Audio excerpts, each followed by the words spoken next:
October 21st, 2008, 12:45 p.m. I'm just sitting here in Detroit in the relatively warm fall sun here. It actually was a very cold day in the morning, but it's warmed up nicely, especially here looking south towards Windsor. Located here on the outdoor space in front of the Wren Center, GM World headquarters, right behind me. And I'm just reflecting on my last 4 days in Detroit. I came down to Windsor right across the river here on Thursday. Arrived late in the evening, stayed a night in a nice bed and breakfast called Argyle Manor. Explored different parts of Windsor, particularly the waterfront. Over there is the Hiram Walker Distillery, and I sort of had a look at that as well. There is a sculpture park down at this end on the waterfront in Windsor, near the Ambassador Bridge, which I also explored. And then I came across to Detroit on Friday. Had a great neighborhood tour with Jeanette Pierce from Inside Detroit, which is a great tour company that provides all sorts of different tours of Detroit, and she took me around all over the city. I saw some really fascinating neighborhoods. Also checked out the Heidelberg Project, a project by Tyree Guyton, a local artist that is now internationally renowned, who takes basically items that have been thrown away and turns them into street art, and he's internationally renowned for that and has just participated in the Biennale in Venice. We checked out Midtown, Indian Village, different parts of town, went into the Fisher Building, absolutely gorgeous. And then on, what did I do Friday night? Oh yeah, I had a visit to a restaurant called Sinbad's, which is on the Detroit River with a great view of the river, and I met the four siblings who are running that restaurant, headed up by Mark Blanke and his sisters Linda, Denise, and his brother Brian. Saturday I went on a tour with Bob Goldsmith of Detroit Tour Connections. In the morning we did a wonderful architectural tour of Detroit. Let me just show you. Maybe you can't see any of the architecture because the Rensen is covering it all. But anyway, the architectural tour of Detroit in the morning.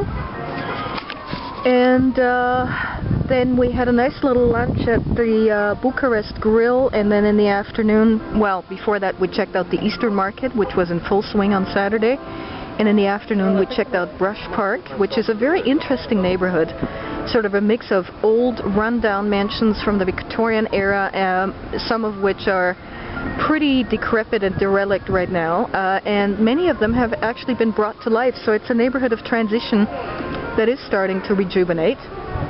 And then in the evening we headed right here into the Rensen, actually, because in the highest tower, at the top of the highest tower, is the Marriott Hotel, which has a restaurant called Coach Insignia that features an absolutely gorgeous view of Detroit and Windsor at night, and we caught a nice sunset from up there, so it was absolutely gorgeous. So that was Saturday. On Sunday, I got up very early and I caught all the hustle and bustle of the Detroit Marathon, which started pretty much just steps away from our hotel, the Book Cadillac Hotel, the Westin Book Cadillac. Did a little walking tour in the morning, and then towards midday we headed out to Dearborn, where we visited the Henry Ford, which is a phenomenal museum complex that includes all sorts of memorabilia, as well as the car that JFK was assassinated in, the Rosa Parks bus, the Dymaxion house, a house that round house made of aluminum that was way ahead of its time in 46 or 47 when it was built, and it was conceptualized even earlier in 1927. The chair that Abraham Lincoln was assassinated in, and right next to it is Greenfield Village, which is an outdoor village where Henry Ford brought together homes that cover 300 years of American history, and basically Main Street, different types of shops, grocery stores, post offices, all historic, You can take rides in Model Ts, you can take a ride in a steam train. It's just a great outing for kids and adults alike. And then afterwards we caught a tour at the Detroit Institute of Arts. Great arts institution. Right now they have an exhibition on about Monet and Dali, a special exhibition, but they have many other famous modern artists as well. And now yesterday I had a great interview with Sue Mosey, who is the person behind the revitalization of the Inn on Ferry Street. She's actually the executive director of the cultural, what is it called? The University Cultural Center or Cultural Institute, something like that. I can't think of the name right now. An organization that has been responsible for a great deal of revitalization in Midtown Detroit. Because Detroit faces challenges in terms of redeveloping some of the neighborhoods that have started to be run down and deserted. So there are many people, including Sue Mosey, that are contributing towards revitalizing different parts of Detroit. And with the Inn on Ferry Street, actually, what she did was she took 4 historical mansions from the Victorian era that were actually owned by the Detroit Institute of Arts, and they were brought back to life together with 2 carriage houses, and they are now a complex of buildings that form the historic Inn on Ferry Street, a luxury upscale bed and breakfast. Absolutely beautiful. I've been staying there for 2 days and checked out all the different buildings and the interior decor, and the rooms are just absolutely fabulous. And then I had a tour of the Detroit, one of Detroit's most famous landmarks, the Westin Book Cadillac Hotel, built originally in 1924 at the intersection of Washington Boulevard and Michigan Avenue, sort of the equivalent of Fifth Avenue in New York City. And it was at one point the highest hotel building in the entire world in 1924 when it was built.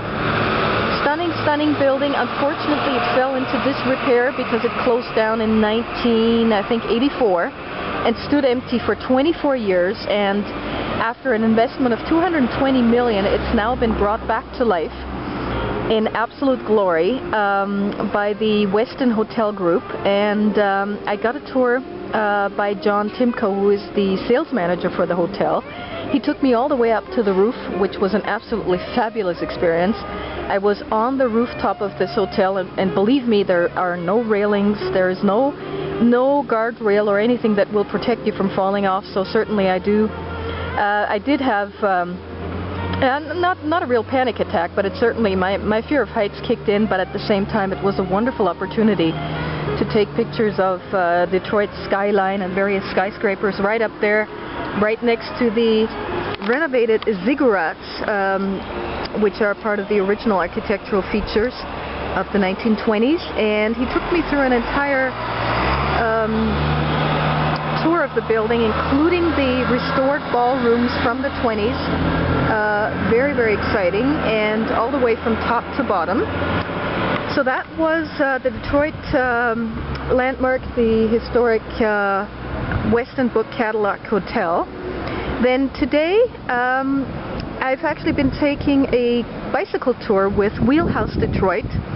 Kelly Kavanaugh, who co-founded the business just this year with a friend of hers, the first bicycle rental company in Detroit. An absolutely great idea, because it's a fabulous idea to explore Detroit on 2 wheels. And she took me over to Corktown and Mexican Town, took me by the Michigan Central Depot, another architectural masterpiece in Detroit. And now I just had lunch at the Ren Center, and now I'm gonna head back. Where's my actually the shuttle that's provided, a free complimentary shuttle from the Inn on Ferry Street, was just here and rolled around. So I'm just going to be waiting for him to pick me up and take me back to the hotel or to the inn, and then I'm going to make my way back to Canada, back to Toronto, after 5 fabulous days down here in Windsor as well as Detroit. Definitely lots of reasons to come back here. Next time I come, I probably want to do a little bit more about African American heritage, Motown, different types of neighborhoods, definitely another bike tour, many different museums. There's the Detroit Institute of Film. So much stuff that I didn't get around to this time, but all I can say, it's a wonderful destination for a 4, 5, 6 day getaway. And particularly, you know, from Toronto, it's very, very close anyway. So, signing off from Detroit. Until next time, so long.